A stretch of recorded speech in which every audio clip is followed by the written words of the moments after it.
বেতন পাওয়ার পর এই একটা সিক্রেট ফলো করার ফলে আলহামদুলিল্লাহ আমি বেশ কিছু টাকা সেভ করতে পারছি।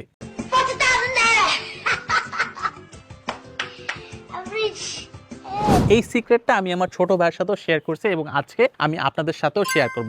ইনফ্যাক্ট আপনি আপনার আশেপাশে যত ফাইন্যান্সিয়ালি সাউন্ড মানুষ দেখেন তারা কিন্তু সবাই এই সিক্রেট অথবা টেকনিকটাই কিন্তু ফলো করে। আমরা সাধারণত একটা ফর্মুলা ব্যবহার করি, সেটা হচ্ছে income minus expenditure equal to savings. অর্থাৎ বেতন পাওয়ার সাথে সাথে আগে খরচ করি, এরপরে যা বাকি থাকে সেটা সেভ করি। কিন্তু সিক্রেট ফর্মুলাটা হচ্ছে income minus savings equal to expenditure. অর্থাৎ বেতন পাওয়ার সাথে সাথে আপনার টার্গেটেড সেভিং অ্যামাউন্টটা অন্য একটা ব্যাংক অ্যাকাউন্টে ট্রান্সফার করে দিবেন।